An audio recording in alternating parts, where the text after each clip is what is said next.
북한군 파병, 심리전의 배경. 북한군 파병설, 제대로 된 증거가 없다.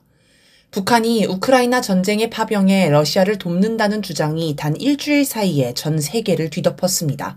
많은 언론과 전문가, 정치인들이 북한군 파병설을 사실로 단정하거나 만약 사실이라면 이라는 단서를 붙이며 사실상 사실로 간주합니다. 하지만 그들이 근거로 드는 증거는 너무 허술해 증거라고 하기에는 문제가 많습니다. 일단 우크라이나 정보기관이 공개한 여러 영상을 봅시다. 이 영상의 가장 큰 문제는 출처가 불분명해 검증할 수 없다는 것입니다. 그래서 우크라이나 언론인 키이우 인디펜던트는 이 영상을 공개한 10월 22일자 보도에서 영상의 입수 경로는 특정하지 않았다. 우리는 이 주장을 검증할 수 없었다. 라고 보도 말미에 첨부했습니다. 국내 언론에는 없는 내용입니다. 정보의 출처를 확인하고 검증하는 건 언론의 기본입니다. 국내 언론이 우크라이나 언론보다 더 수준이 떨어짐을 확인할 수 있습니다. 다음으로 영상의 화질이 너무 떨어져 사람 얼굴이 제대로 보이지 않기 때문에 그게 북한군인지 아닌지 확인할 수 없습니다. 사실 얼굴이 제대로 보여도 확인할 수 없는 건 마찬가지입니다. 오히려 어떤 사람은 영상에 나오는 얼굴이 북한 사람이라기보다 동남아 사람에 더 가깝다고 주장하기도 합니다. 그리고 공교롭게도 우크라이나가 영상을 찍었다는 러시아 연해주의 세르게ев스키 훈련장에서 9월 하순 라오스 군인들이 러시아 군과 연합훈련을 진행했습니다. 그러니 그 영상은 라오스 군인을 찍은 영상일 수 있습니다. 영상에서 나오는 말도 제대로 들리지 않는데 언론은 북한 말이 들린다고 합니다. 야, 힘들다야, 늦었어, 물 같은 짧은 단어들인데 아무리 자세히 들어봐도 그런 말은 가려듣기 힘듭니다. 게다가 야, 물 이런 말이 북한군 증거라는 것도 황당합니다. 바이든 날리면 수준입니다. 북한군 장교 출신 탈북자 홍모 씨는 자신의 페이스북에 올린 글에서 북한군은 외부에 나가서는 절대 반말을 하지 않는다고 지적했습니다. 또 군복 등을 지급받을 때도 줄을 서서 받지 않으며 이름을 부르면 나가서 받는다고 합니다. 또 오로지 자기 지휘관 명령만 들을 뿐 러시아 군인의 명령을 절대 듣지 않는다고 주장했습니다. 즉 영상에 나오는 모습은 북한군 모습이 아니라는 것입니다. 우리 국가정보원이 공개한 사진도 마찬가지입니다. 국정원이 러시아 군사기지에 모여있는 북한군이라며 공개한 위성사진을 보면 아무런 정보도 얻을 수 없습니다. 위에서 찍었으니 당연히 모자만 보일 뿐 얼굴을 확인할 수 없고 너무 멀리서 찍어 깃발이나 휘장 같은 표식도 안 보입니다. 그냥 야외에 모자 쓴 사람들이 모여있는 것 말고는 아무런 정보도 없는 사진을 보여주며 북한군 파병 증거라고 합니다. 또 무슨 인공지능을 이용해 북한군 관계자의 얼굴과 러시아 장교 옆에 있는 군인 얼굴이 일치한다는 걸 찾았다며 사진을 공개했습니다. 그러나 서로 다른 사진 2장을 두고 같은 사람인지 정확히 판단하는 건 불가능합니다. 혹자는 눈썹만 봐도 다른 사람이라는 걸 알 수 있다고 주장합니다. 이처럼 정부 기관에서 공개한 사진과 영상은 증거로 쓰기에 너무 허술합니다. 인터넷상에는 북한군 파병 증거라며 온갖 사진, 영상이 떠도는데 마찬가지로 검증이 불가능합니다. 어떤 사진은 조작한 티가 너무 나기도 합니다. 이런 걸 언론은 아무 검증 없이 무분별하게 보도하고 있습니다. 자유아시아방송이 25일 보도한 사진을 봅시다. 군복에 대놓고 북한 국기가 부착되어 있고 북한 최고 지도자 배지도 달려 있습니다. 비밀리에 파병했다면 있을 수 없는 일입니다. 그리고 북한은 최고 지도자 배지를 매우 소중하게 여기기 때문에 흠집이 나기 쉬운 군복 바깥쪽에 달지 않습니다. 한동안 논란이 된 군복 치수 설문지도 봅시다. 일단 언론이 보도한 사진을 보면 종이로 된 설문지를 입수한 게 아님을 금방 알 수 있습니다. 그냥 컴퓨터에서 워드 프로그램을 써서 문서를 만든 뒤 그림 파일로 출력했거나 캡처한 것입니다. 즉 누구나 집에서 작성해서 증거라고 내놓을 수 있다는 것입니다. 게다가 한국과 일본 언론이 보도한 문서의 글꼴이 다릅니다. 아무나 만들 수 있으니 누군가 비슷하게 흉내내서 여기저기 뿌렸다고 해도 반박할 수 없습니다. 겨울이 다가오는데 왜 여름 모자와 여름 군복 치수를 묻는지, 모자 사이즈를 1cm 단위로 자세히 파악하는 나라가 세상에 어디 있는지, 정부 문서인데 한글과 러시아어 번역이 번역기를 돌린 것처럼 엉터리인 이유는 뭔지, 러시아 군복 규정과 치수가 맞지 않는 이유는 뭔지 등 자잘한 문제점도 많지만 결정적인 문제가 있습니다. 한글 표기가 북한식이 아니라 한국식이라는 점입니다. 예를 들어 북한은 러시아를 로시아라고 하며 뭐뭐 해주세요는 서울 말투라서 쓰지 않습니다. 즉 북한 군인에게 돌릴 문서를 한국식 표현들로 써서 만든 것입니다. 이걸 북한군이 용납할 리가 없습니다. 조금만 의심의 눈으로 봐도 엉터리 내용들을 금방 확인할 수 있지만 이번에도 국내 언론은 아무런 검증이나 분석 없이 우크라이나의 주장을 곧이곧대로 전했습니다. 정보기관들이 주장하는 파병 경로도 이상합니다. 국정원은 청진, 함흥, 무수단 인근 지역에서 러시아 상륙함을 이용해 블라디보스토크로 이동했다고 합니다. 워낙 가까운 거리니 그냥 기차를 이용하면 빠르고 편하게 갈 수 있는데 굳이 항구를 거쳐 불편하고 느리게 배를 타고 갔다는 것입니다. 우크라이나 전쟁 상황을 봐도 북한군 파병설은 설득력이 떨어집니다. 현재 우크라이나에서는 러시아가 연일 승전보를 올리고 있으며 우크라이나가 침입한 쿠르스크 전선도 포위 섬멸을 진행하고 있습니다. 우크라이나의 입장을 대변해온 키어스터머 영국 총리는 9월 25일 유엔 안전보장이사회 연설에서 우크라이나 전쟁에서 60만 명의 러시아 군인이 사망하거나 다쳤다라며 자국민을 분쇄기에 던져넣는 고기 조각으로 취급해서는 안 된다라고 러시아를 비판했습니다. 서방 언론은 이를 토대로 러시아가 부족한 병사를 보충하기 위해 북한 파병을 받는다고 분석합니다. 하지만 현실은 정반대입니다. 먼저 병력 부족 문제를 봅시다. 만약 러시아가 병사가 부족하면 추가 징집을 할 테지만 정예 징집 외에 추가 징집을 하지 않습니다. 국내 언론은 러시아의 정예 징집을 마치 우크라이나 전쟁에 투입할 병사를 뽑기 위한 추가 징집이라고 보도하지만 가짜뉴스입니다. 최근 러시아를 방문한 사람들은 전쟁 분위기를 전혀 느낄 수 없다며 러시아인들도 자국이 전쟁 중임을 모르는 것처럼 보일 정도로 평온하게 지낸다고 합니다. 지난 9월에는 상트페테르부르크에서 러시아 문학의 아버지 알렉산드르 푸시킨 탄생 225주년을 기념한 가을 분수 축제를 대규모로 진행했습니다. 반면 우크라이나는 경찰과 징병관들이 콘서트장을 급습해 남성들을 체포해야 할 정도로 병사 부족이 심각합니다. 우크라이나군이 공식 장례식만 51만 7천 회를 했다는 분석도 있습니다. 통상 부상자 수를 전사자 수의 3배로 보기 때문에 사상자가 200만 명이 넘을 것으로 보입니다. 푸틴 대통령은 24일 브릭스 정상회의 결산 기자회견에서 지난 한 달간 쿠르스크에서 우크라이나군이 잃은 병력은 2만 6천 명에 달한다라고 밝혔습니다. 또 쿠르스크에 우크라이나군 2천 명을 포위했으며 제거하기 시작했다라고 했습니다. 다음으로 이른바 고기 분쇄기를 봅시다. 스타머 총리는 러시아가 군인들을 고기 분쇄기에 던져넣는다고 비난하지만 정작 무모한 전투에 신병들을 내모는 건 우크라이나입니다. 지난해 러시아는 인구 8만여 명의 작은 도시 바흐무트를 점령하는데 10개월이나 걸렸습니다. 당시 전투를 지휘한 바그너 그룹은 전투의 목표가 도시 점령이 아닌 최대한 많은 우크라이나 군인을 제거하는 것이었다고 밝혔습니다. 바그너 그룹은 이 전투에서 우크라이나군 5만여 명이 사망했고 5만에서 7만여 명이 부상했다고 주장했습니다. 우크라이나가 자국 병사를 분쇄기에 던져넣는 고기 조각으로 취급한 것입니다. 최근 보도를 봐도 우크라이나 신병의 50에서 70%가 첫 근무를 시작하고 며칠 안에 사망하거나 부상자가 된다고 합니다. 끝으로 파병 문제를 봅시다. 파병 이야기도 우크라이나 측에서 먼저 나왔습니다. 올해 2월에서 3월 에마뉘엘 마크롱 프랑스 대통령이 앞장서서 파병론에 불을 지폈다가 반대에 부딪혀 꼬리를 내린 적이 있습니다. 마크롱 대통령이 보기에 나토가 파병하지 않으면 우크라이나가 더 이상 버틸 수 없어 보였던 것입니다. 이처럼 서방의 주장은 현실과 정반대입니다. 이런 마당에 러시아가 굳이 국제적 논란을 일으킬 수 있는 북한군 파병을 요청할 이유가 있을까 싶습니다. 젤렌스키 대통령은 가난한 북한이 돈 때문에 파병했을 것이라고 주장했습니다. 하지만 러시아가 북한 경제를 위해 불필요한 군인을 받아들여 국제적 논란을 일으킬 이유는 없습니다.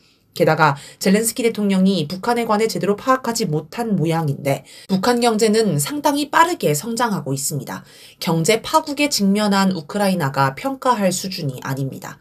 또 설사 북한이 외화가 필요하다고 해도 돈바스 지역 재건을 위한 인력을 보내는 걸로도 충분하기 때문에 굳이 군대를 대규모로 보내 논란을 일으킬 필요가 없습니다. 특히 한반도의 전쟁 위기가 심각하게 고조되고 있는 상황에서 정예 부대를 10,000명 넘게 빼서 멀리 유럽으로 보낸다? 납득하기 어렵습니다.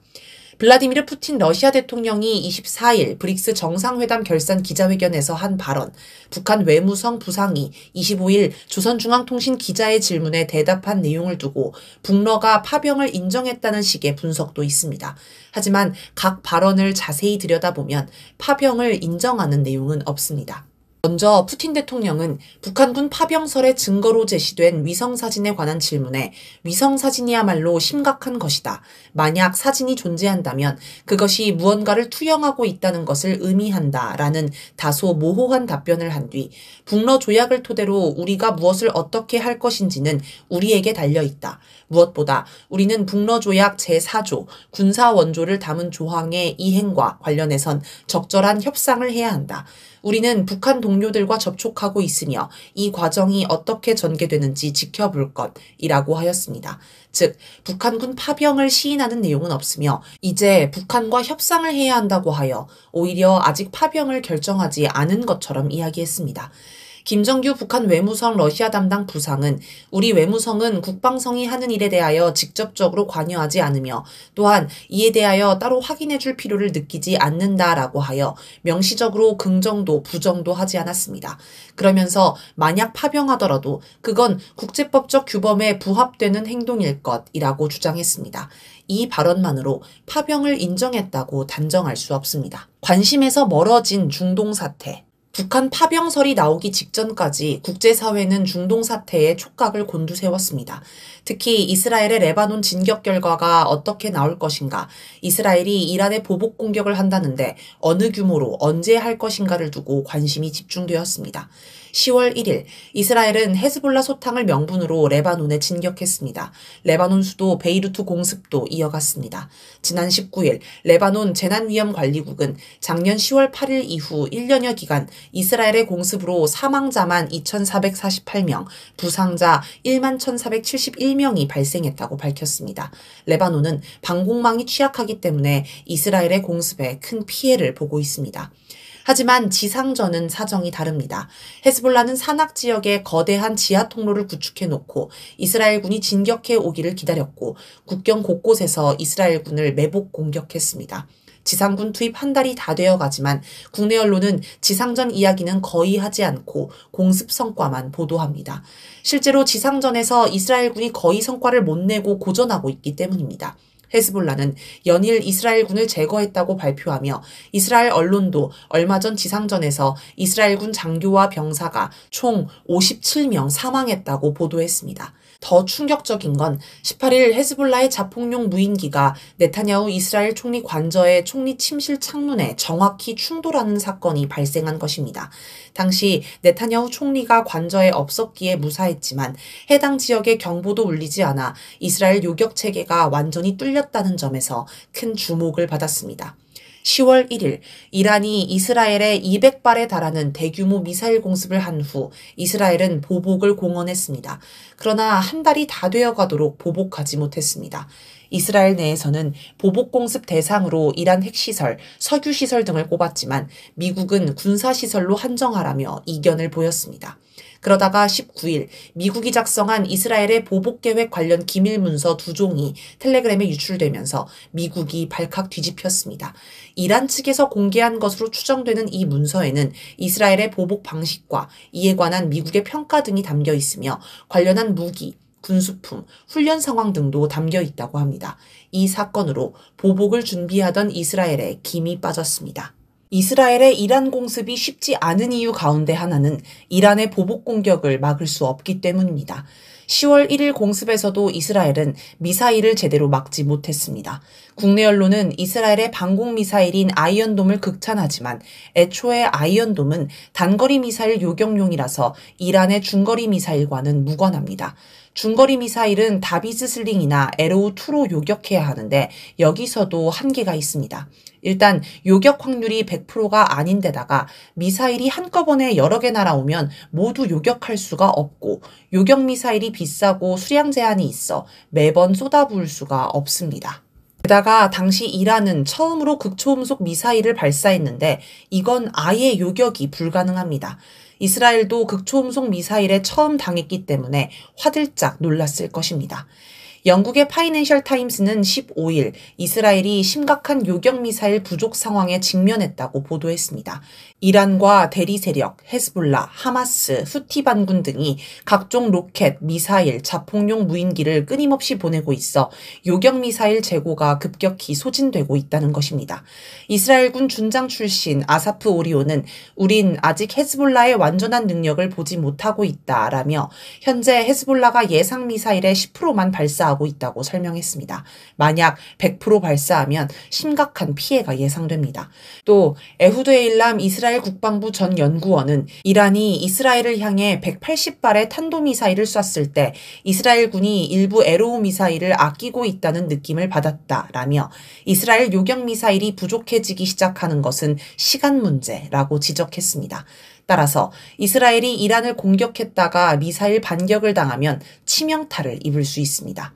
이런 가운데 이스라엘은 26일에야 그토록 공언하던 대이란 보복 공습을 단행했습니다. 이스라엘 언론 보도에 따르면 이 작전은 최대 100대의 항공기를 동원해 이란의 방공망을 무력화한 다음 미사일과 무인기 생산 시설을 공격하는 것이었습니다. 이스라엘군은 최소 20개의 목표물 공격에 성공했다고 주장했습니다. 그런데 미국 언론 악시오스에 따르면 이스라엘이 공습 전에 네덜란드 외무부 장관을 포함해 여러 제3자를 통해 공습 대상과 공습 대상에서 제외된 곳들을 이란에 통보했다고 합니다. 이에 관해 네덜란드 외무부 장관은 공습 전에 이란 외무부 장관과 소통했다고 밝혔습니다. 공습이 끝나고 이란 공군은 성명을 발표해 통합 방공망이 이스라엘 공격을 성공적으로 방어했으며 일부 시설이 제한적 피해를 보았다고 밝혔습니다. 또 이란 혁명수비대는 병사 2명이 사망했다고 발표했습니다. 이란이 어떤 수준으로 보복할지 지켜봐야겠습니다. 이스라엘의 하마스 소탕전도 상황은 비슷합니다. 17일 이스라엘은 하마스 지도자 야히야 신와르를 사살했다고 발표했습니다. 그러면서 하마스 소탕전에 상당한 성과를 낸 것처럼 떠들썩하게 홍보했습니다. 하지만 중동 지역에서는 중상을 입고 죽어가면서도 끝까지 저항한 신와르의 최후 영상을 보며 그를 순교자로 추앙하고 보복을 다짐하는 기운이 퍼지고 있습니다. 신와르 사살로 이스라엘의 인질 구출도 요원해졌습니다. 하마스의 저항도 수그러들지 않고 있습니다. 특히 20일 이스라엘 언론들은 이스라엘군 401 여단 사령관 에흐산 닥사 대령이 하마스 공격에 폭사했다고 보도했습니다. 하마스의 폭탄 공격에 그가 타고 있던 전차가 파괴된 것입니다. 그는 팔레스타인 이스라엘 전쟁에서 사망한 최고위 이스라엘군 장교입니다. 이처럼 10월 들어 여기저기 확전을 시도한 이스라엘은 전과를 올리기는커녕 갈수록 위기에 몰리고 있습니다. 무선 호출기 테러를 일으키고 하마스와 헤즈볼라 지도자들을 사살하면서 승승장구할 것처럼 떠들었지만 지금 보니 현실은 전혀 다릅니다. 이스라엘을 적극적으로 지원하던 미국도 점차 부담을 느끼고 있습니다. 이런 실상이 부각되는 것을 막기 위해 북한 파병설을 유포한 것이 아닌가 싶습니다. 동아시아에서도 전망이 안 보인다. 패권 위기에 몰린 미국은 세계 곳곳에서 전쟁을 일으키며 상황 반전을 노립니다. 그러나 우크라이나에서도 중동에서도 원하는 성과를 내지 못하고 있습니다. 그래서 동아시아로 눈을 돌립니다. 한반도와 대만은 미국이 노리는 또 하나의 전쟁 후보 지역입니다. 지난 5월 미국 NBC 뉴스는 미국 고위 당국자의 말을 인용해 미국 정부가 북한이 미국 대선판을 흔들기 위해 고강도 도발, 이른바 10월 서프라이즈를 계획 중인 것으로 보고 예의주시하고 있다라고 보도했습니다. 이에 대비해 바이든 정부가 비상계획을 준비했다는 소식도 전했습니다. 아마도 10월에 한반도에서 전쟁을 유도해 보려 한 듯합니다. 한반도 전쟁은 일본이나 윤석열 정권과도 이해관계가 맞아떨어집니다. 그리고 10월 3일 무인기가 평양에 침투하는 사건이 발생합니다. 국군에 날 때 우리 군이 공개한 무인기와 똑같은 무인기였습니다. 우리 군이 무인기를 보냈다 하더라도 미국 승인 없이는 불가능합니다. 평양까지 무인기를 보내는 행위는 전쟁으로 이어질 수 있는 극도로 위험한 일인데 이걸 우리 군이 미국 몰래 단독으로 했을 리는 없습니다. 게다가 최첨단 감시, 정찰 수단을 집중해 북한과 군사분계선 일대를 관찰하는 미군이 평양으로 날아가는 무인기를 포착하지 못했을 리도 없습니다. 즉 미국의 지시 혹은 승인 아래 우리 군이 무인기를 보냈을 가능성이 높습니다. 북한의 반응이 없자 9일, 10일에도 보냈습니다. 나중에 공개한 걸 보면 북한은 이미 무인기를 격추했거나 추락한 무인기를 확보한 상황이었습니다. 그러나 10월 10일이 북한의 국가 명절인 당창건 기념일이기 때문에 일부러 나중에 발표한 듯합니다. 북한은 11일 평양에 침투한 무인기가 있었다고 발표했습니다. 그리고 그 범인으로 우리 군을 지목했습니다. 12일 김여정 조선노동당 중앙위 부부장은 담화를 통해 대한민국의 무인기가 다시 한번 발견되는 그 순간 끔찍한 참변은 반드시 일어날 것이라고 경고했습니다. 그리고 14일에는 김여정 조선노동당 중앙위 부부장이 담화를 발표해 핵보유국의 주권이 미국 놈들이 길들인 잡종 개들에 의하여 침해당하였다면 똥개들을 길러낸 주인이 책임져야 할 일이라고 하여 미국 책임론을 제기했습니다. 미국은 14일 유엔군 사령부를 통해 유엔사는 현재 이 문제가 정전협정을 엄격히 준수했는지 조사하고 있다라고 밝혔습니다. 우리 무인기가 군사 분계선을 넘어 북한으로 넘어갔다면 조사할 것도 없이 정전협정 위반입니다. 유엔사 발표는 북한을 향해 내가 윤석열 정부를 단속할 테니 더 일을 키우지 말자는 뜻입니다. 현 상황이 부담되고 자기에게 매우 위험하다고 판단되니 상황을 안정시키려 한 것으로 보입니다.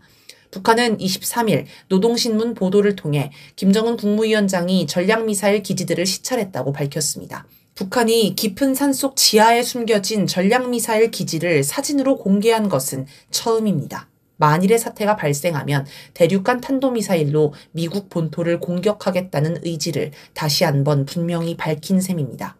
이런 과정을 거치며 미국은 10월 한반도 전쟁 계획을 포기했을 것으로 보입니다. 한반도가 안 되면 대만은 어떨까요? 14일 중국군이 갑자기 대만 포위훈련인 연합훈련 리젠 2024B를 실시했습니다. 라이칭더 대만 총통이 10일 건국기념일 행사에서 중국은 대만을 대표할 권리가 없다라고 발언한 것을 겨냥한 훈련입니다. 중국은 2020년대 들어 대만의 분리독립 움직임이 있을 때마다 포위훈련을 했습니다. 2022년 8월, 2023년 4월, 2024년 5월에 이어 이번이 네 번째였습니다. 훈련이 거듭될 때마다 훈련 영역이 대만의 주요 도시와 점점 가까워지고 있습니다. 이번 훈련에 동원된 군용기는 125대로 하루 기준 사상 최대 규모였습니다. 이런 중국의 움직임은 미국이 대만 전쟁을 유도하지 못하도록 차단하는 경고의 성격도 있습니다. 한계에 다다른 카드 돌려막기. 신용카드를 여러 개 만들어서 결제일이 다가올 때마다 다른 신용카드로 대출을 받아 빚을 늘리는 걸 카드 돌려막기라고 합니다. 파산의 지름길입니다. 지금 미국이 하는 게 일종의 카드 돌려막기입니다. 우크라이나 전쟁이 막히자 중동 전쟁으로 시선을 돌리고, 중동 전쟁이 막히자 한반도와 대만으로 시선을 돌리고, 여기도 막히자 다 포기하고 다시 우크라이나로 돌아갔습니다. 결국 지금 북한 파병론을 이렇게 열심히 떠드는 건 일종의 심리전입니다. 우크라이나와 윤석열 정권, 미국이 전 세계를 상대로 심리전을 펼치고 있습니다. 전 세계의 시선을 우크라이나에 붙들어 놓고 북한과 러시아에 비난의 화살이 쏟아지게 만들자는 것입니다. 한편으로 한국이 파병할 조건을 조성할 목적도 있어 보입니다. 윤석열 정부와 국힘당 내에서도 파병하려는 움직임이 감지됩니다. 한기호 국힘당 의원은 17일 육군본부 국정감사에서 북한군이 우크라이나전에 1만 명 이상 파병돼 있다면 우리도 최소한으로 참관단이 가야 한다라며 파병을 촉구했습니다. 나아가 24일에는 신원식 국가안보실장에게 보낸 문자 메시지가 드러났는데 우크라이나와 협조가 된다면 북괴군 부대를 폭격, 미사일 타격을 가해서 피해가 발생하도록 하고 이 피해를 북한의 심리전으로 써먹었으면 좋겠습니다. 파병이 아니라 연락관도 필요하지 않을까요? 라는 내용이었습니다. 두 번째 문장은 파병도 하고 연락관도 보내자는 말로 해석할 수도 있습니다. 만약 쿠르스크에서 우크라이나 정예군이 소멸한다면 이를 대체할 나라는 한국뿐입니다. 미국은 어떻게든 한국 파병을 추진할 것입니다. 윤석열 정부가 미국의 요구를 받아들일 것은 뻔합니다. 그리고 이는 한국에 치명적인 결과를 가져올 수 있습니다.